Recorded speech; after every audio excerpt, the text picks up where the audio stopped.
श्री स्वामी समर्थ. स्वामी महाराजांच्या कृपेने तुमच्या मनातील सर्व चांगल्या इच्छा या लवकरात लवकर पूर्ण होत एवढीच स्वामीने मी प्रार्थना करते आणि आजच्या या नवीन व्हिडिओला सुरुवात करते. तर आजच्या व्हिडिओमध्ये आपण जाणून घेणार आहोत की येत्या गुरुवारी आलेला आहे गुरु पुष्य नक्षत्र.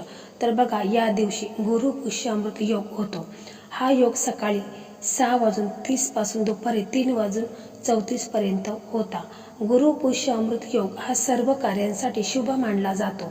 गुरुवारी पुष्य नक्षत्र आल्यास त्या दिवशी गुरु पुष्य अमृत योग होतो. गुरु पुष्य अमृत योग दिवसभर असणे विशेष मानले गेले आहे. या दिवशी नेमके काय करावे, कोणते उपाय केल्यास शुभ पुण्य लाभाची प्राप्ती होऊ शकते. तसेच आपल्याला या दिवशी काही खरेदी आपण करू नाही शकलो तरी चालेल, परंतु आपल्याला ही 10 रुपयाची वस्तू आहे तर ती आपल्याला खरेदी करून आणायची आहे. म्हणजे आपल्याला मुठभर धणे हे ह्या दिवशी आपल्याला अवश्य आणायचे आहेत. तर हे धणे आणायचे आहेत. हे धणे आपण माता लक्ष्मीच्या समोर कशा पद्धतीने आपल्याला त्यांची पूजा करायची आहे ही सविस्तर माहिती आपण जाणून घेणार आहोत. कारण हा उपाय आपण दिवाळीमध्ये देखील करत असतो. जर तुम्ही दिवाळीमध्ये केला नसेल तर तुम्ही आवर्जून या दिवशी हा उपाय करायचा आहे. कारण हा पूर्ण दिवस शुभ असतो आणि लक्ष्मी प्राप्तीसाठी आपल्याला हा उपाय करायचा आहे. त्याचबरोबर आपण लक्ष्मी मातेसमोर आपल्या ज्या काही मनोकामना इच्छा आहेत त्या देखील बोलायच्या आहेत, ज्यामुळे आपली कठीणातली कठीण इच्छा देखील पूर्ण होणार आहे. आपल्याकडे असणारी प्राप्त लक्ष्मी हिला आपल्याला स्थिर ठेवायचं आहे. कारण लक्ष्मी माता खूप चंचल असते आणि म्हणून आपल्याला हा उपाय आवर्जून करायचा आहे. तर गुरुवारी पुष्य नक्षत्र आले तर त्या दिवशी गुरु पुष्य अमृत योग होतो. हा योग सर्व कार्यासाठी शुभ समजला जातो. या योगावर सोने खरेदी केले असता त्याची वृद्धी होते अशी देखील मान्यता आहे. कारण गुरुवारी धार्मिक कार्य करणे उत्तम मानले गेले आहे. पुष्य नक्षत्र सर्व प्रकारच्या कार्यासाठी अत्यंत शुभ मानले गेले आहे. गुरु पुष्य योग दिनी गुरुमंत्र घेणे उत्तम असते. गुंतवणुकीसाठी हा योग फायदेशीर मानला गेला आहे. या दिवशी लक्ष्मी देवीची पूजा केली जाते. या दिवशी केलेली लक्ष्मी पूजन अत्यंत शुभ आणि लाभदायक मानले जाते. या दिवशी दिवे लागण्याच्या वेळेला श्री सूक्ताचे पठण करून लक्ष्मी देवीचे पूजन करावे. तसेच दत्तगुरूंच्या मंत्राचा जप करावा. असे केल्याने दत्तगुरू आणि लक्ष्मी देवीचा शुभ आशीर्वाद प्राप्त होऊन अमृत पुण्य कमवण्याची संधी प्राप्त होऊ शकते. म्हणून या शुभ मुहूर्ताचा अधिक लाभ व्हावा म्हणून देवी लक्ष्मी, श्री हरी विष्णू आणि गणपती शंकराची पूजा करावी. लक्ष्मी आणि लक्ष्मीपती धनप्राप्तीचा आशीर्वाद देणारे आहेत, तर शंकर हे संकटमोचक, तर गणपती बुद्धिदाता मानला जातो. लक्ष्मी प्राप्ती झाल्यावर तिचा योग्य तऱ्हेने विनियोग आणि संरक्षण करणेही तितकेच महत्त्वाचे आहे. म्हणून या देवतांचे पूजन करणे लाभदायक आणि भाग्यदायक मानले गेले आहे. तसेच श्री सूक्त, पुरुषसूक्ताचे पठण करून पंचोपचार पूजा करावी. कलश स्थापना केल्यास घरात धनधान्य वृद्धी व लक्ष्मी प्राप्ती होते. आणि म्हणून या दिवशी देवी लक्ष्मीला प्रसन्न करण्यासाठी काही उपाय केले जातात.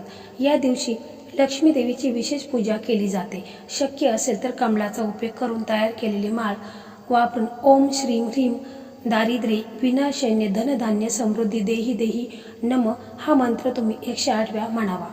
गुरु पुष्य अमृत योगाच्या दिवशी शुभ योगात घराच्या मुख्य दरवाज्यावर स्वस्तिक चिन्हे लावणे शुभ असते. असे केल्याने माता लक्ष्मी घरात वास करते असे मानले जाते. तसेच या दिवशी सकाळी आणि तिन्ही सांजेला देवी लक्ष्मी समोर तुपाचा दिवा लावणे खूप शुभ मानले जाते.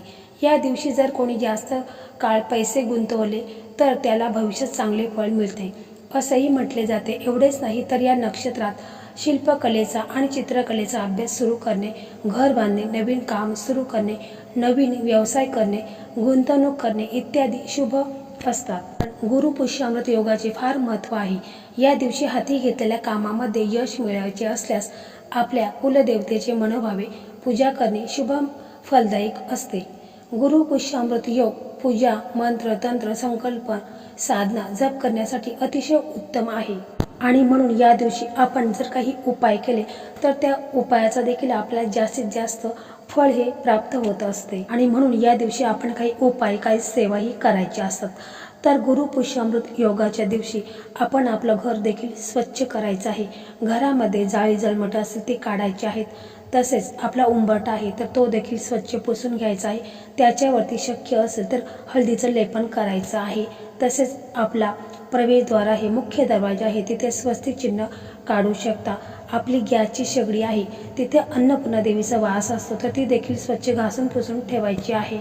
असे मानले जाते की या दिवशी घरात गंगाजल शिंपडावे. धार्मिक मान्यतेनुसार ज्या घरात स्वच्छतेची काळजी घेतली जाते त्याच घरात देवी लक्ष्मीचा वास असतो. या दिवशी भांडणे करायचे नाहीत.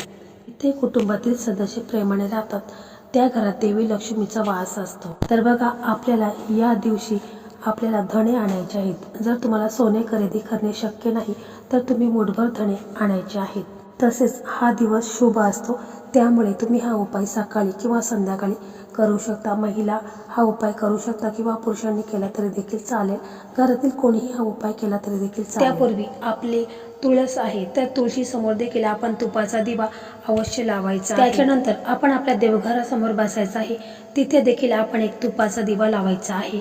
जर तुमच्याकडे तूप नसेल तर मग तुम्ही तेल वापरला तरी देखील चालेल, परंतु गाईचं तूप असेल तर अतिउत्तम. त्याच्यानंतर हे धणे आहेत, तर याच्यावरती आपल्याला हळदीचा वापर करायचा आहे. म्हणजे या धण्यांच्यावरती थोडीशी चिमूटभर आपल्याला हळद टाकायची आहे, जेणेकरून श्री हरी विष्णूंचा देखील आशीर्वाद आपल्याला प्राप्त होईल. आणि मग त्याच्यानंतर हे धणे आहेत, तर ते आपण आपल्या मुठभर धणे आपल्या उजव्या हातामध्ये घ्यायचं आहे. त्याच्यानंतर महालक्ष्मी अष्टक हे तुम्हाला म्हणायचं आहे.